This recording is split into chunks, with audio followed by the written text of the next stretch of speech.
জানাই তোমাদের শিক্ষা দর্পণ চ্যানেলে। আজকের আলোচ্য বিষয় হলো মূল্যায়নের প্রকারভেদ অর্থাৎ টাইপ অফ ইভ্যালুয়েশন। তার সঙ্গে সঙ্গে পড়ব assessment for learning, assessment of learning, assessment as learning কাকে বলে ইত্যাদি বিষয় নিয়ে আলোচনা করব। আমি তোমাদের আগের ক্লাসে পরিমাপ অর্থাৎ মেজারমেন্ট কাকে বলে, মেজারমেন্টের প্রকারভেদ, ইভ্যালুয়েশন কাকে বলে ইত্যাদি বিষয়গুলো পড়িয়ে দিয়েছি। তোমরা যদি এগুলো না দেখে থাকো প্লেলিস্ট থেকে দেখে নিতে পারো। তাছাড়া ডেসক্রিপশন বক্সে লিঙ্ক দিয়ে দেবো, সেখান থেকেও দেখে নিতে পারো। আমি তোমাদের আগের ক্লাসে psychological foundation of education, sociological foundation of education, Indian school, western school ইত্যাদি ইউনিটগুলো পড়িয়ে দিয়েছি। তোমরা যদি এই সবগুলো না দেখে থাকো প্লেলিস্ট থেকে দেখে নিতে পারো। এছাড়া আমি প্রত্যেকদিন তোমাদের শর্ট ভিডিও আপলোড করে থাকি, যেখানে আমি ইম্পর্টেন্ট কি পয়েন্টগুলো বলে থাকি, যেগুলি তোমাদের যে কোনো কম্পিটিশন পরীক্ষায় প্রস্তুতি নেওয়ার জন্য বিশেষভাবে সাহায্য করবে। তোমরা যদি এগুলো না দেখে থাকো প্লেলিস্ট থেকে দেখে নিতে পারো। আর আমার পড়ানো যদি তোমাদের ভালো লেগে থাকে চ্যানেলটা লাইক, শেয়ার এবং সাবস্ক্রাইব করতে ভুলবে না, এবং পাশে থাকা বেল আইকনটি প্রেস করে দেবে। তাহলে আমি কোনো ভিডিও আপলোড করলে সবার আগে তোমাদের কাছে পৌঁছাবে। তাহলে শুরু করা যাক আজকে মূল্যায়নের প্রকারভেদ মানে টাইপ অফ ইভ্যালুয়েশন, তার সঙ্গে সঙ্গে assessment for learning, assessment of learning, assessment as learning কাকে বলে ইত্যাদি বিষয় নিয়ে আলোচনা করব। ভিডিওটা স্কিপ না করে পুরো ভিডিওটা দেখার অনুরোধ রইল। আশা করি তোমাদের ভালো লাগবে।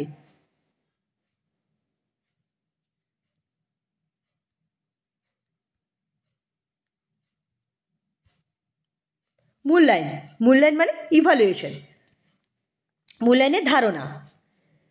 শিক্ষক শিক্ষণ প্রক্রিয়ায় একটি গুরুত্বপূর্ণ অঙ্গ হলো মূল্যায়ন।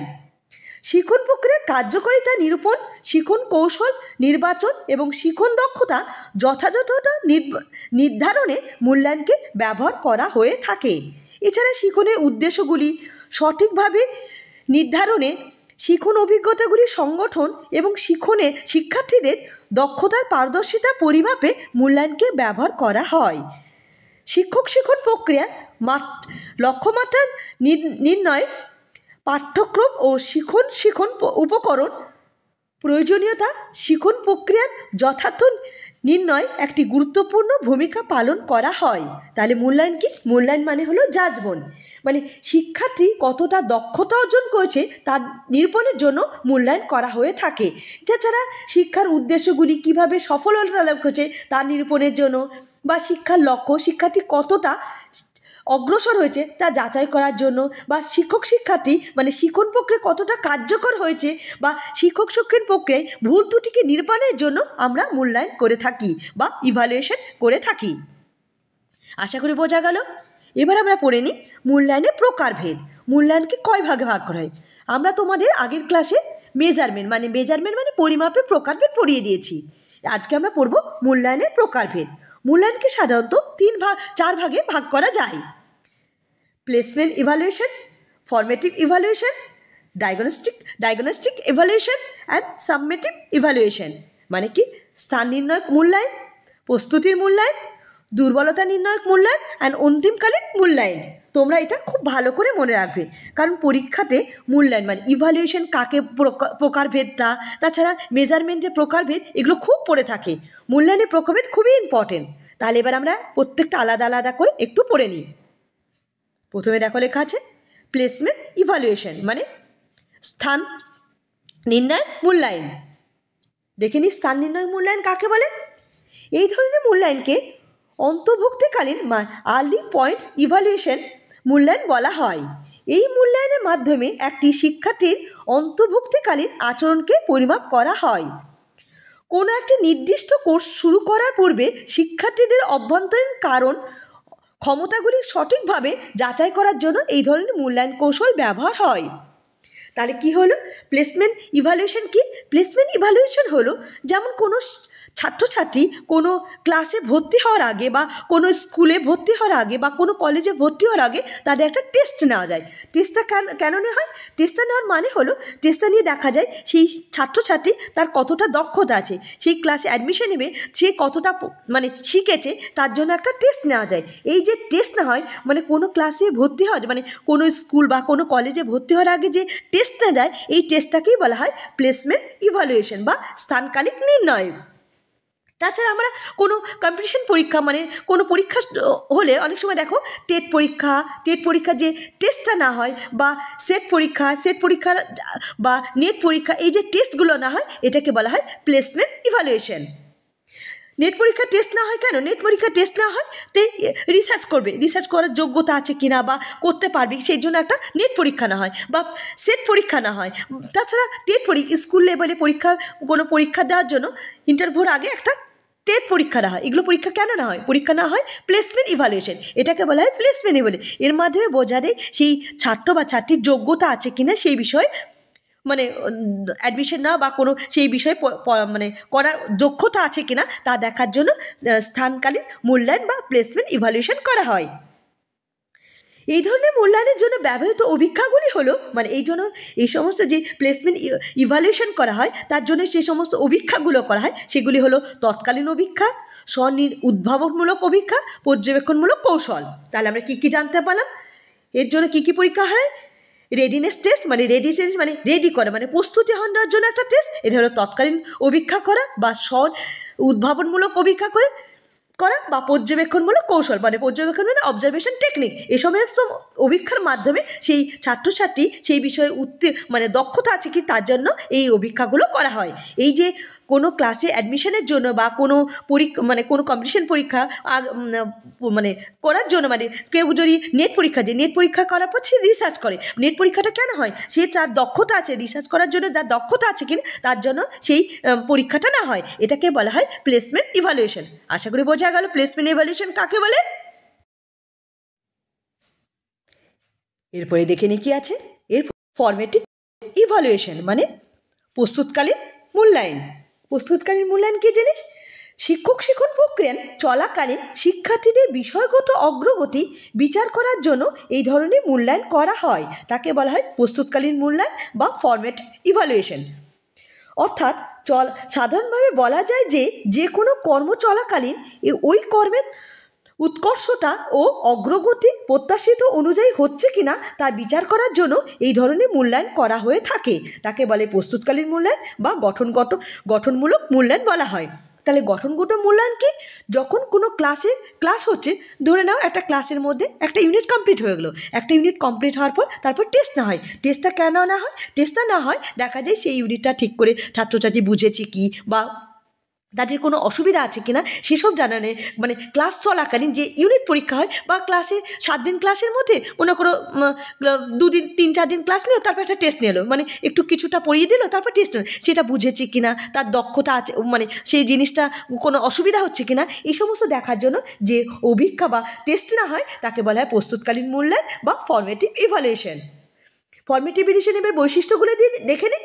প্রস্তুতকালীন মূল্যায়ন একটি ধারাবাহিক মূল্যায়ন প্রক্রিয়া। ধারাবাহিক কেন বলা আছে? এটা কন্টিনিউস চলে মানে কিছুদিন ক্লাস নিল, তারপর একটা টেস্ট নিল, তারপর কিছুদিন এই যে 10-12 দিন ক্লাস করার পর টেস্ট না হচ্ছে, পরপর মানে কিছুটা পড়ানোর পর টেস্ট না হয়, টেস্ট নেওয়ার পর বোঝা হয় সেই ছাত্রছাত্রী সেটা শিখেছে কি বা তাদের কোনো অসুবিধা হচ্ছে কিনা সেটা দেখার জন্য যে পরীক্ষা না হয় বা মূল্যায়ন করা হয় তাকে বলা হয় ফর্মেটিভ ইভ্যালুয়েশন। 2 নম্বর কি আছে? এই মূল্যায়ন প্রক্রিয়াটি বিজ্ঞানসম্মত। 3 নম্বর হলো এটি বিকাশমূলক মূল্যায়ন প্রক্রিয়া। এরপরে পয়েন্ট দেখে নিই। 4 নম্বর বৈশিষ্ট্য কি আছে? 4 নম্বর বৈশিষ্ট্য হলো এই মূল্যায়ন প্রক্রিয়াটি একটি নির্দেশমূলক কর্মসূচি চলাকালীন সম্পন্ন করা হয়। 5 নম্বর হলো পাঠদানকালীন শিক্ষার্থীদের উন্নতি ও ত্রুটি নির্ণয়ের জন্য এই ব্যবহার করা যায়। মানে তাহলে আমি কী জানি? ফর্মেটিভ ইভ্যালুয়েশন বা গঠনমূলক মূল্যায়ন হলো যখন ক্লাস চলাকালীন তাদের কোনো অসুবিধা হচ্ছে কিনা, তারা ঠিকমতো বুঝছে কিনা, যে সমস্ত পরীক্ষা করা হয় তাকে বলা হয় ফর্মেটিভ ইভ্যালুয়েশন। এরপর আমরা দেখব অ্যাডভান্টেজ অফ ফর্মেটিভ ইভ্যালুয়েশন মানে ফর্মেটিভ ইভ্যালুয়েশনের সুবিধাগুলো কী কী। এই মূল্যায়ন শিক্ষার্থীদের শিক্ষণ দক্ষতা সম্পর্কে একটি আগাম ধারণা দিতে পারে। 2 নম্বর হলো পাঠদান চলাকালীন শিক্ষার্থীদের অগ্রগতি বিচার করে। 3 নম্বর হলো শিক্ষার্থীদের শিক্ষকদের পাঠদানের উন্নতি সাহায্য করা হয়। মানে কি, এই ধরনের মূল্যায়নের মাধ্যমে শিক্ষার্থীদের কোনো অসুবিধা হচ্ছে কিনা, তারা ঠিকমতো বুঝেছে কিনা, এ সমস্ত দেখার জন্য ফর্মেটিভ ইভ্যালুয়েশন করা হয়। এরপর আমাদের ডিসঅ্যাডভান্টেজ, মানে অসুবিধাগুলো কী কী। সময় সাপেক্ষ মূল্যায়ন পদ্ধতি। 2 নম্বর হলো এই মূল্যায়ন প্রক্রিয়ায় নির্ভরযোগ্যতা ও যথাযথ অপেক্ষাকৃত কম। 3 নম্বর হলো এই মূল্যায়ন প্রক্রিয়া ব্যক্তিকেন্দ্রিক। মানে কি, এই যে 2-3 দিন পর বা 4-5 দিন পর পর যে পরীক্ষা নেওয়া হচ্ছে, এতে অনেকটা সময় নষ্ট হচ্ছে। এর জন্য এটাই হলো তার অসুবিধা, মানে এটা সময় সাপেক্ষ। এতে নির্ভরযোগ্যতা বা যথাযথ অপেক্ষাকৃত কম থাকে। মানে 4-5 দিন পর পর পরীক্ষা নিলে এদের যে নির্ভরযোগ্যতা বা যথাযথতা মানে ভ্যালিডিটিটা কম থাকে, আর এটা সাধারণত হয় ব্যক্তিকেন্দ্রিক। এটি হলো তার অসুবিধা। আশা করি বোঝা গেল ফর্মেটিভ ইভ্যালুয়েশন কাকে বলে, ফর্মেটিভ ইভ্যালুয়েশনের বৈশিষ্ট্য, তার সুবিধা অসুবিধাগুলো। এরপর আমরা দেখে নিই কী আছে। দুর্বলতা নির্ণয়ক মূল্যায়ন মানে ডায়াগনস্টিক ইভ্যালুয়েশন। এবার দেখে নিই ডায়াগনস্টিক ইভ্যালুয়েশন কাকে বলে। বিভিন্ন শ্রেণীর পরীক্ষায় শিক্ষার্থীদের প্রাপ্ত নম্বরের উপর ভিত্তি করে শিক্ষার্থীদের শিখন আচরণগুলির ক্ষেত্রে দুর্বলতা করা হয়ে থাকে। এই মূল্যায়ন প্রক্রিয়ার মাধ্যমে শিক্ষার্থীদের পাঠ গঠনগত দুর্বলতাগুলি সঠিকভাবে নির্ণয় করা হয় ও কী পরিমাপ, কেন এই দুর্বলতা ও কী ধরনের প্রতিকারমূলক ব্যবস্থা গ্রহণ করা হবে তা স্থির করা হয়। একে দুর্বলতা নির্ণয় বা ডায়াগনস্টিক ইভ্যালুয়েশন বলে। তাহলে ডায়াগনস্টিক ইভ্যালুয়েশন কী হয়? ডায়াগনস্টিক ইভ্যালুয়েশন হলো, আমরা যখন ফর্মেটিভ ইভ্যালুয়েশনে কী বললাম, ফর্মেটিভ ইভ্যালুয়েশনে শিক্ষার্থীদের কিছুটা ইউনিট পড়িয়ে দেয়, তারপর তার পরীক্ষা নেওয়া হয়। ধরে দাও 10জন ছাত্র একটা ফর্মেটিভ ইভ্যালুয়েশন হলো। ফর্মেটিভ ইভ্যালুয়েশন করে দেখা গেলো তার মধ্যে 2জন ছাত্র ঠিক করে বুঝতে পারেনি, তখন তাদেরকে আবার মানে ক্লাস নিতে হবে। এই যে 2জন ছাত্র বুঝতে পারেনি, তাদের জন্য আলাদা করে ক্লাস নেওয়া হয়। এই ক্লাসটাকে বলা হয় রেমেডিয়াল টিচিং। Remedial teaching. এই যে রেমেডিয়াল টিচিং না হলো, এই যে মানে 2জন বুঝতে পারলো না, সেটা হলো ডায়াগনস্টিক ইভ্যালুয়েশন। মানে এই যে 10জন ছাত্রর ক্লাস নেওয়া হলো, এটা হলো ফর্মেটিভ ইভ্যালুয়েশন। ফর্মেটিভ ইভ্যালুয়েশনের মধ্যে যে 2জন বুঝতে পারলো না, সেটা হলো ডায়াগনস্টিক ইভ্যালুয়েশন। তাদের যে ডায়াগনস্টিক ইভ্যালুয়েশন করেছে, ডায়াগনস্টিক ইভ্যালুয়েশনের জন্য যে টিচিংটা দেওয়া হয়, সেই টিচিংটাকে বলা হয় রেমেডিয়াল টিচিং। আশা করি বোঝা গেলো রেমেডিয়াল টিচিং কী জিনিস। ডায়াগনস্টিক ইভ্যালুয়েশনের মাধ্যমে যারা বুঝতে পারে না, তাদের যে আলাদা করে এক্সট্রা যে ক্লাস না হলো, সেই 2জন ছাত্রছাত্রীর যে আলাদা করে ক্লাস না হয়, সেই ক্লাসটাকে বলা হয় রেমেডিয়াল টিচিং। আর যে 2জন ছাত্র বুঝতে পারে, 10জনের মধ্যে যে 2জন বুঝতে পারেনি, তাদেরকে এই 2জনের যে বুঝতে না পারা, এটা হলো ডায়াগনস্টিক ইভ্যালুয়েশন। আশা করি বোঝা গেলো ডায়াগনস্টিক ইভ্যালুয়েশন কী জিনিস। এবার আমরা দেখে দিই ডায়াগনস্টিক ইভ্যালুয়েশনের বৈশিষ্ট্য। এই ধরনের মূল্যায়ন সাধারণত বিশ্লেষণমূলক হয়। 2 নম্বর হলো এই ধরনের মূল্যায়নের জন্য নির্দিষ্ট কোনো সময়সীমা না থাকে না। 3 নম্বর হলো শিক্ষার্থীর দুর্বলতাগুলি সঠিকভাবে সনাতন করতে সাহায্য করে। এই যে আমি আগেই বললাম, 10জন ছাত্রর মধ্যে সাপোজ ধরো 10জন ছাত্রর মধ্যে 2জন বুঝতে পারলো না, 2জন ছাত্রদের আলাদা করে যে ক্লাস নিতে হচ্ছে, 2জন ছাত্র যেহেতু বুঝতে পারলো না, এটা হলো ডায়াগনস্টিক ইভ্যালুয়েশন। মানে তাদের এই 2জনের জন্য ডায়াগনস্টিক ইভ্যালুয়েশন করতে হবে, মানে দুর্বলতা নির্ণয় মূল্যায়ন করতে হবে। এই যে দুর্বলতা মূল্যায়ন করার জন্য তাদেরকে যারা বুঝতে পারলো না, তাদের যে আলাদা ক্লাস নয়, এটা হলো রেমেডিয়াল টিচিং। আর এই যে 2জনকে শনাক্ত করা, এটাই এই যে 10জনের মধ্যে 2জনকে শনাক্ত করা হলো, এটাই হলো মানে দুর্বলতা নির্ণয় মূল্যায়ন বা ডায়াগনস্টিক ইভ্যালুয়েশন। আশা করি বোঝা গেল ডায়াগনস্টিক ইভ্যালুয়েশন কাকে বলে। এবার আমরা দেখি সুবিধাগুলো কী কী, মানে দুর্বলতা নির্ণয় মূল্যায়নের সুবিধাগুলো কী কী। বিশ্লেষণ সংশোধনী পাঠের প্রয়োজনীয়তা আছে কি না তা সঠিকভাবে বিচারে সাহায্য করে। 2 নম্বর হলো শিক্ষার্থীদের পারদর্শিতা বিভিন্ন মাত্রা সম্পর্কে শিক্ষকদের প্রয়োজনীয় তথ্য প্রদান করা থাকে। 3 নম্বর হলো শিক্ষামূলক পরিকল্পনা রচনার ক্ষেত্রে এই মূল্যায়ন সাহায্য করে থাকে। তারপর কি আছে অসুবিধাগুলো কি। এই ধরনের মূল্যায়নে যথাযথ ও নির্ভরযোগ্যতা অপেক্ষাকৃত কম থাকে। 2 নম্বর হলো শিক্ষার্থীদের অকৃতকার্যতা সময় কালীন বিশ্লেষণ করা হয় না। তাহলে অসুবিধাগুলো কী কী? এই ধরনের মূল্যায়নে ভ্যালিডিটি সাধারণত কম থাকে, মানে আর 2 নম্বর হলো অসুবিধা কি, এটা একটা অসুবিধা, মানে ভ্যালিডিটি সাধারণত থাকে না। আর অসুবিধা হলো যখন কোনো ছাত্রছাত্রী মানে অকৃতকার্য তখন তাদের মধ্যে ডায়াগনস্টিক ইভ্যালুয়েশন করা হয় না। সাধারণত এই ডায়াগনস্টিক ইভ্যালুয়েশন মানে দুর্বলতা নির্ণয় অভিক্ষা করা হয় ফর্মেটিভ ইভ্যালুয়েশনের পর। ফর্মেটিভ ইভ্যালুয়েশন করা হলো, আমি আগেই বললাম 10 জন ছাত্র পরে ফর্মেটিভ ইভ্যালুয়েশন করা হলো, তার মধ্যে 2 জন বুঝতে পারলো না, 2 জন যে ছাত্ররা দেখা যায় 2 জন ছাত্র মানে ঠিক করে বুঝতে পারেনি। এই যে 2 জন ছাত্র যে অসুবিধা, এটা হলো দুর্বলতা নির্ণায়ক মূল্যায়ন। আর মূল্যায়নের জন্য যে ক্লাস দেয় তাকে বলা হয় রিমিডিয়াল টিচিং। আশা করি তোমাদের বোঝা গেছে, তোমাদের সবাই বুঝতে পেরেছ। এরপরটা দেখে নিই। এরপর আমরা পড়বো সাবমিটিভ ইভ্যালুয়েশন মানে অন্তিমকালীন মূল্যায়ন। তাহলে কী কী বললাম? প্লেসমেন্ট ইভ্যালুয়েশন, তারপরে হয় ফর্মেটিভ ইভ্যালুয়েশন।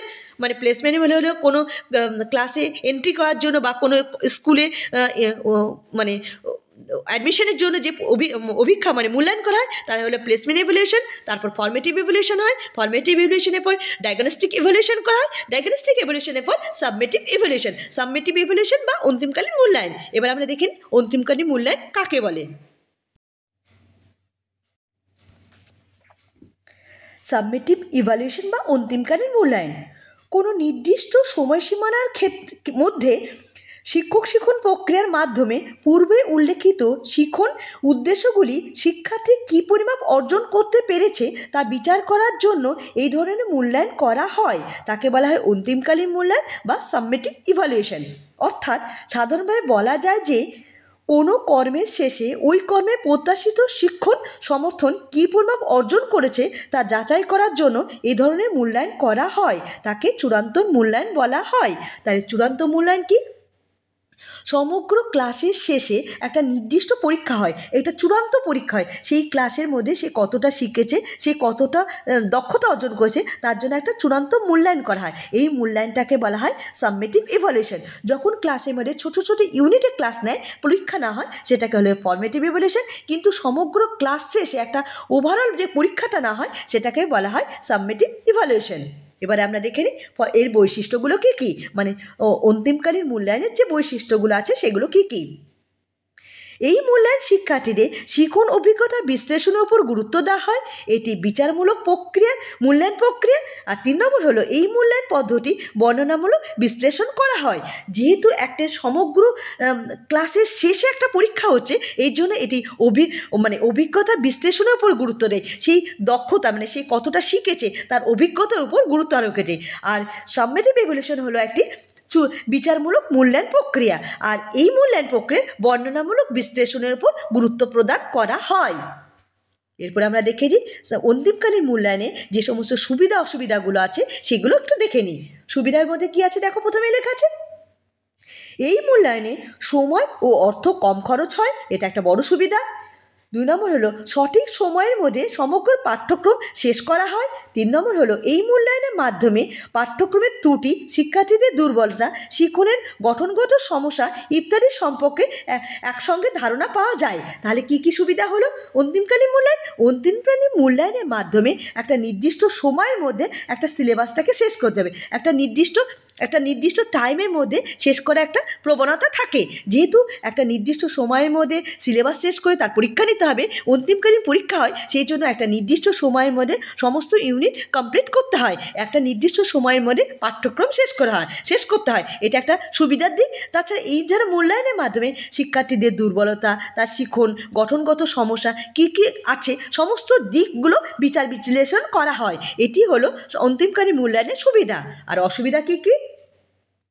এই মূল্যায়নে শিক্ষার্থীদের উপর অনেক বেশি চাপ সৃষ্টি হয়, যেহেতু একটা সমগ্র ইউনিটে পরীক্ষা হচ্ছে, মানে সমগ্র ইউনিট বলতে গেলে একটা সমগ্র ক্লাসে একটা ক্লাস শেষের পর একটা সমগ্র ক্লাস শেষের পর পরীক্ষা হয়, এই জন্য শিক্ষার্থীদের মধ্যে চাপ সৃষ্টি হয়। যেমন একটা ছাত্রছাত্রী 7 থেকে 8-এ উঠলে বা 8 থেকে 9-এ উঠলে, একটা 7 থেকে যে 8-এ উঠলো তখন একটা ওভারঅল পরীক্ষা হয়, একটা সমগ্র ইউনিট মানে সে কতটা শিখেছে, এক বছরে সে কতটা শিখেছে সমগ্র ইউনিটের একটা পরীক্ষা হয়। যেহেতু একটা সমগ্র ইউনিটের পরীক্ষা হয় সেই জন্য ছাত্রছাত্রীর মধ্যে বেশি চাপ সৃষ্টি হয়। দুই নম্বর কি আছে, সমগ্র মূল্যায়ন করতে গিয়ে ছোট ছোট অংশগুলিকে সঠিকভাবে বিচার করা যায় না, যেহেতু সমগ্র ইউনিট পরীক্ষায় অনেক সময় ছোট ছোট অংশগুলো বাদ পড়ে যায়, সমগ্র ইউনিটের পরীক্ষা নিতে গিয়ে অনেক সময় ছোট ছোট জিনিসগুলো বাদ দেওয়া যায়, এটি হলো তার অসুবিধা। 3 নম্বর কি আছে, এই মূল্যায়নের ফলাফল শিক্ষার্থীর আগ্রহ, প্রেরণা, বুদ্ধির ওপর নির্ভর করে। এই অনেক সময় দেখা যায় সমগ্র ইউনিয়নে পড়ানোর ফলে শিক্ষার্থীদের আগ্রহ বা অনেক সময় আগ্রহ কমে যায়, অনেকটা ইউনিট পড়তে হয়, সেই জন্য তার আগ্রহ কমে যায় বা প্রেরণা কম হয়, মানে মোটিভেশন কম হয় বা ইন্টেলিজেন্স অনেকটা ইফেক্ট পড়ে, এটি হলো তার অসুবিধা। এটি যেহেতু সমগ্র প্রক্রিয়া হয় সেহেতু এটা একটি জটিল প্রক্রিয়া। তাহলে বোঝা গেল সাবমেটিভ এভ্যালুয়েশন কাকে বলে। সাবমেটিভ এভ্যালুয়েশন হলো একটা ক্লাসে সমস্ত ক্লাস পড়ানো, এক বছরই যতটা পড়ানো হলো, বা যেমন 7 থেকে 8-এ উঠলো বা 8 থেকে 9-এ উঠলো, একটা ক্লাসে সমগ্র ক্লাসে সমস্ত কিছু পড়ানোর পর একটা ওভারঅল পরীক্ষা নেওয়া হয়, এটাকেই বলা হয় সাবমেটিভ এভ্যালুয়েশন বা অন্তিমকালীন মূল্যায়ন। এরপর আমরা দেখে নিই, এই যে আমরা এতক্ষণ পড়লাম ফর্মেটিভ এভ্যালুয়েশন অ্যান্ড সাবমেটিভ এভ্যালুয়েশন, মানে প্রস্তুতকালীন মূল্যায়ন ও সাবমেটিভ এভ্যালুয়েশন মানে অন্তিমকালীন মূল্যায়ন কাকে মানে এর দুটোর মধ্যে যে পার্থক্যগুলো আছে সেই পার্থক্যগুলো এবার একটু দেখে নিই। 1 নম্বর পার্থক্য কী আছে দেখে নিই। এই মূল্যায়নের প্রধান কাজ হলো শিক্ষার্থীদের শিখনের উন্নয়ন সাধন করা, মানে ফর্মেটিভ এভ্যালুয়েশনে কী হয়, শিক্ষার্থীদের শিখন মানে কতটা শিখলো সেটার বিষয়ের উপর বেশি গুরুত্ব আরোপ করা হয়, কিন্তু সাবমেটিভ এভ্যালুয়েশনে শিক্ষার্থীর পারদর্শিতার উপর মানে সে কতটা পারদর্শিতা হয়েছে, সে কতটা দক্ষতা করেছে সেই বিষয়ের উপর গুরুত্ব আরোপ করা হয়। ফর্মেটিভ এভ্যালুয়েশন একটি ধারাবাহিক প্রক্রিয়া, মানে কিছুটা একটা ইউনিট পড়ানো হলো তারপর তার পরীক্ষা নেওয়া হয়, এই যে একটা ধারাবাহিক প্রক্রিয়া হয়, কিন্তু সাবমেটিভ এভ্যালুয়েশন একটি ধারাবাহিক প্রক্রিয়া নয়, যেহেতু একটা সমস্ত শেষের পর একটা পরীক্ষা না হয়, এটা একটা ধারাবাহিক প্রক্রিয়া নয়। আর ফর্মেটিভ এভ্যালুয়েশন ইন্টারনাল এভ্যালুয়েশন করা হয়, মানে ইন্টারনাল মানে অন্তর্বর্তী মানে ইন্টারনাল এভ্যালুয়েশনের উপর গুরুত্ব আরোপ করে, কিন্তু সাবমেটিভ এভ্যালুয়েশন এক্সটার্নাল মানে বাইরের দিকটার উপর গুরুত্ব, মানে সব কিছু বিশ্লেষণ করে, শুধুমাত্র সেই ইউনিট টেস্ট নিল তা না, সমস্ত জিনিসগুলো দেখায় সে কতটা শিখেছে, তার দক্ষতা কতটা, সমস্ত জিনিস দেখে তার ব্যক্তিত্ব মানে পার্সোনালিটি সমস্ত বিষয় দেখে তার মূল্যায়ন করা হয়, এই জন্য সাবমেটিভ এভ্যালুয়েশন এক্সটার্নাল ইভ্যালুয়েশন করা হয়, আর ফর্মেটিভ এভ্যালুয়েশনে কী হয়, ইন্টারনাল এভ্যালুয়েশন করা হয়। আর ফর্মেটিভ এভ্যালুয়েশনের উপাদান হলো মানে উপাদানগুলো কী কী, একক অভিক্ষা, শ্রেণী অভিক্ষা, অ্যাসেসমেন্ট মানে ইউনিট টেস্ট, ক্লাস টেস্ট ইত্যাদি বিষয়ের উপর গুরুত্ব আরোপ করা হয় ফর্মেটিভ এভ্যালুয়েশন, কিন্তু সাবমেটিভ এভ্যালুয়েশনে কী হয়, বার্ষিক অভিক্ষা বা বাহ্যিক অভিক্ষা মানে পরীক্ষার উপর গুরুত্ব আরোপ করে। তাহলে ফর্মেটিভ এভ্যালুয়েশনে কী হয়, ফর্মেটিভ ইউনিট টেস্ট বা ক্লাস টেস্টের উপর ফর্মেটিভ এভ্যালুয়েশন গুরুত্ব হয়, কিন্তু সাবমেটিভ এভ্যালুয়েশনে বার্ষিক টেস্ট বাহ্যিক মানে পরীক্ষার উপর গুরুত্ব আরোপ করা হয়। এরপরে পার্থক্যগুলো দেখে নিই। 5 নম্বর কী আছে, 5 নম্বর হলো এই অভিক্ষায় ব্যক্তিকেন্দ্রিক, মানে ফর্মেটিভ এভ্যালুয়েশন হলো ব্যক্তিকেন্দ্রিক, কিন্তু সাবমেটিভ এভ্যালুয়েশন হলো বিষয়কেন্দ্রিক। 6 নম্বর হলো শিক্ষার্থী সব ধরনের আচরণের ওপর গুরুত্ব দেয়, মানে শিক্ষার্থীদের যে সমস্ত আচরণের উপর গুরুত্ব আরোপ করে, কিন্তু সাবমেটিভ এভ্যালুয়েশনে বৌদ্ধিক আচরণের উপর গুরুত্ব আরোপ করা হয়। 7 নম্বর কী আছে, শিক্ষার্থীদের বিষয়গত দুর্বলতাগুলি সংশোধনের সুযোগ অনেক বেশি, কিন্তু সাবমেটিভ এভ্যালুয়েশনে দুর্বলতাগুলি সংশোধনের সুবিধা অপেক্ষাত কম। আমরা আগে কি বলেছিলাম, ফর্মেটিভ এভ্যালুয়েশনে কী বলছে, ফর্মেটিভ এভ্যালুয়েশনে পরীক্ষা না হয়, যে পরীক্ষার পর যদি কোনো ছাত্রছাত্রীর অসুবিধা হয় তার জন্য তার ডায়াগনোস্টিক করা হয়, মানে ডায়াগনস্টিক এভ্যালুয়েশন করা হয়, এর মানে তার দুর্বলতা নির্ণয় করা হয়, দুর্বলতা নির্ণয়ের জন্য রিমেডিয়াল টিচিং দেওয়া হচ্ছে, এর মাধ্যমে তার অসুবিধাগুলো মানে সংশোধন করার জন্য তাদের রিমেডিয়াল টিচিং করে, মানে তার ফর্মেটিভ এভ্যালুয়েশনে তার দুর্বলতা চিহ্নিত করে, তার দুর্বলতাকে চিহ্নিত করে তার মানে সংশোধন করার চেষ্টা করা হয়, কিন্তু সাবমেটিভ এভ্যালুয়েশনে যেহেতু সমগ্র বিষয়ের উপর পরীক্ষা হয় তার জন্য তার এই দুর্বলতাকে চিহ্নিত করা হয় না, তার সে কোন বিষয়ে দুর্বলতা সেটাই দেওয়া হয়, কিন্তু দুর্বলতা চিহ্নিত করে তার রিমেডিয়াল টিচিং এটা করা হয় না। আশা করি বোঝা গেল ফর্মেটিভ এভ্যালুয়েশনে কী হয় আর সাবমেটিভ এভ্যালুয়েশনে কী হয়। লাস্ট পয়েন্ট কী আছে, ফর্মেটিভ এভ্যালুয়েশন হলো অ্যাসেসমেন্ট ফর লার্নিং, এই যে ফর্মেটিভ এভ্যালুয়েশনকে বলা হয় অ্যাসেসমেন্ট ফর লার্নিং, এটা পরীক্ষা অনেক সময় পড়ে, অ্যাসেসমেন্ট ফর লার্নিং কোন এভ্যালুয়েশনকে বলা হয়, ফর্মেটিভ এভ্যালুয়েশনকে অ্যাসেসমেন্ট ফর লার্নিং বলা হয়, কিন্তু সাবমেটিভ এভ্যালুয়েশনকে বলা হয় assessment of learning. Assessment of learning হলো সাবমেটিভ এভ্যালুয়েশন বা অন্তিমকালীন মূল্যায়নকে অ্যাসেসমেন্ট অফ লার্নিং বলা হয়, আর ফর্মেটিভ এভ্যালুয়েশনকে বলা হয় অ্যাসেসমেন্ট ফর লার্নিং, তোমরা এটা মনে রাখবে। তাহলে আশা করি বোঝা গেল ফর্মেটিভ এভলিউশন কাকে বলে, সাবমিটিভ এভলিউশন কাকে বলে, ফর্মেটিভ এভলিউশন এবং সাবমিটিভ এভলিউশনের মধ্যে পার্থক্যগুলো কী কী। এরপরে কি আছে দেখে নিই।